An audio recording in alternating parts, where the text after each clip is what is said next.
Hello दोस्तों, आज मैं लेके आया हूँ स्थानीय मान और संख्या मान। तो पहले पढ़ेंगे हम स्थानीय मान। स्थानीय मान को इंग्लिश में प्लेस वैल्यू कहते हैं। प्लेस वैल्यू का मतलब होता है कि जो संख्या जिस स्थान पर लिखी गई है उसका हमें स्थानीय मान निकालना है। जैसे हम कोई संख्या लिखते हैं 4, 6, 9, 2, 8, 7। जैसे हमने कहा कि इसमें ये जो राउंड सर्कल किया हुआ है उसमें 9 संख्या है, इसका हमें स्थानीय मान निकालना है। तो स्थानीय मान साधारणतः कहते हैं कि 9 के पीछे जितनी संख्या होती है उतने हम शून्य लगाते हैं। जैसे 9 लिखा तो 9 के पीछे 3 संख्या है, 1, 2, 3। तो एक तो ये हो जाएगा। जैसे और दूसरे शब्दों में जैसे इकाई, दहाई, सैकड़ा और हज़ार। हज़ार के पीछे 3 जीरो है, इसलिए हमने 9 के पीछे 3 जीरो लगाया। तो ये तो इसका स्थानीय मान हो गया। जैसे एक क्वेश्चन और करते हैं। जैसे इसमें 6 नंबर पे सर्कल किया हुआ है, तो हमने 6 लिखा कि 6 का हमें स्थानीय मान निकालना है। तो 6 के पीछे केवल 1 संख्या है, या यूँ कहेंगे कि इकाई और दहाई है। दहाई में कितनी संख्या होती है? 2। 2 का मतलब 10 के गुणांक में होती है, तो 6 होगी, ये भी 10 के गुणांक में होगी।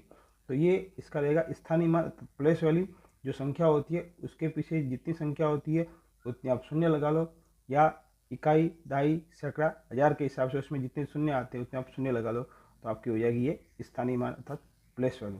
प्लेस वैल्यू तो सरल है। इसके बाद आपका दिक्कत ज़्यादा रहती है संख्या मान और अंकीय मान में, जिसे हम इंग्लिश में कहते हैं फेस वैल्यू। ज़्यादातर बच्चे क्या होते हैं, इसको तो कैचअप कर लेते हैं, लेकिन इसको कैचअप करने में दिक्कत होती है क्योंकि उनको ये नहीं पता कि फेस वैल्यू क्या होती है। जैसे ये संख्या वापस अपन लिखते हैं इधर, ये हमने लिखी। अब उसने इसी संख्या का पूछा कि इसी संख्या की फेस वैल्यू निकालो। तो जैसे बच्चों को समझ नहीं थी ज़्यादातर, तो बच्चा क्या करता है कि स्थानीय मान और संख्या मान तो एक ही होगा, तो इसके पीछे इसके हिसाब से 3 जीरो लगा के छोड़ के आ जाता है। जैसे ये इसने 3 जीरो लगा लिए, तो ये गलत है क्योंकि उसने संख्या मान पूछा है। संख्या का मान वही होता है जो संख्या होती है। तो इसका वास्तविक जो राइट आंसर होगा वो ये होगा 9 होगा। तो जैसे हमें और संख्या लेते हैं,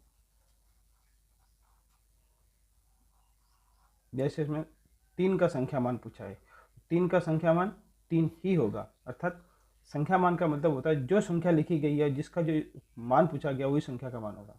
जिस संख्या के बारे में पूछा गया वही संख्या मान होगा। और स्थानीय मान में अंतर है कि जो संख्या जिस स्थान पे आ रही है, गणित में स्थानों का मान होता है। स्थान, स्थानीय मान, स्थान का मान, इसको हम साधारण भाषा में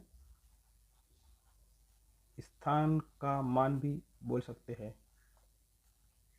तो जो स्थान है उसका मान है। स्थान का मतलब इकाई, दहाई, दहाई संख्या में 0 आता है, तब 10 के गुणांक में होती है। और इकाई, दहाई, सैकड़ा, हज़ार, तो हज़ार जो हज़ार के गुणांक में होगी। जैसे